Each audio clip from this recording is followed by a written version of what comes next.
Pernah melalui perjalanan sukar ketika masih kanak-kanak hinggalah menyambung pengajian di Brazil. Pelakon Pablo Amirul berkata, pengalaman hitam hidupnya itu turut dijadikan panduan melakonkan beberapa watak dalam filem. Tapi dalam masa sama, Pablo berkata kalau boleh dia tak mahulah apa yang berlaku pada dirinya sebelum ini dilalui oleh orang lain.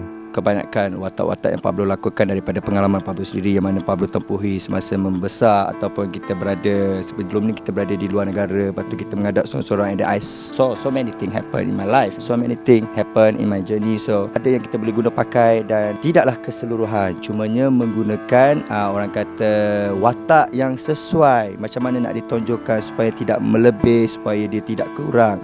So Pablo bagi yang mengikut apa yang dikehendaki oleh pengarah. Selama ini tidak memilih. Kalau saya memilih watak itu nampak sangat macam tak nak try watak lain ke? Mungkin kerana pendedahan Pablo Amirul di peringkat awal adalah watak jahat. Dikenali dengan watak jahat, dan kerana itu saya tak kisah watak jahat macam mana pun, apa dia punya orang kata nak ditonjolkan macam mana, tak kisah. Kerana sebagai seorang pelakon, of course kalau boleh kita nak lakonkan banyak watak-watak yang akan memberikan impact, tetapi villain pun memberi impact. So di sini menunjukkan bahawa tak kisah awak antagonis, awak villain atau apa, if you know how to play, your performance is good, semua orang akan terima. Tak kisah watak apa yang bawa. Sebab apa? Orang dah tahu lakonan you. So saya sendiri menganggap bahawa masih lagi baru. Nasib baik ada yang power. Kalau tak power. Nasib baik ada ramai orang power. Maka power lah. Dan thanks to director.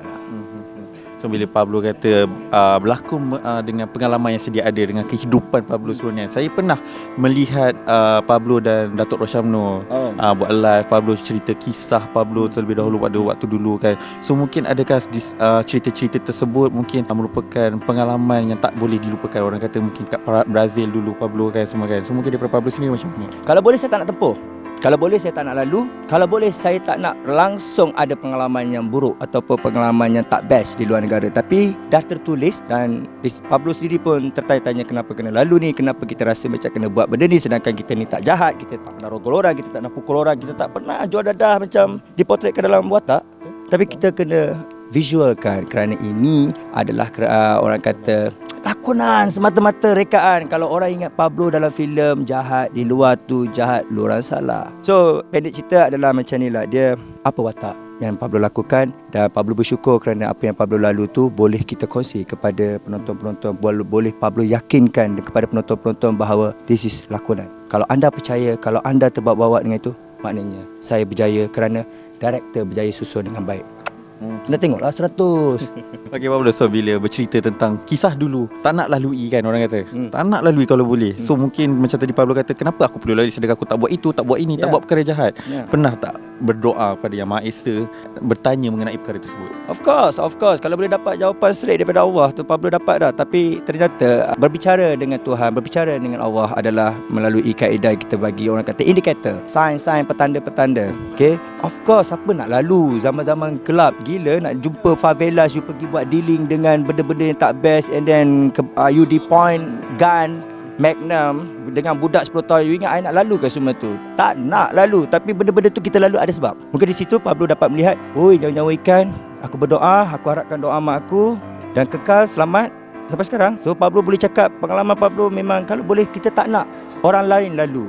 Cukup Pablo seorang lalu menceritakan kepada anda, cukup. Sebab kalau I seorang pergi sana melalui macam-macam, what if semua orang Malaysia lalu apa yang I lalu? Of course not a good thing. So kalau boleh Pablo nak siapa yang pergi luar negara dapat kehidupan yang lebih baik, berkembang. You know, the intellectual you. Yes, the culture, the language, everything. Well, I learned the bad way, but doesn't mean I'm a bad person. Alhamdulillah, lakonan membawa saya ke peringkat ini, dan boleh saya kongsikan kepada anda untuk dijadikan inspirasi, bukan suruh buat jahat. Kena ingat, buat jahat tu berpada-pada. Buat baik macam ni, kena buat selalu.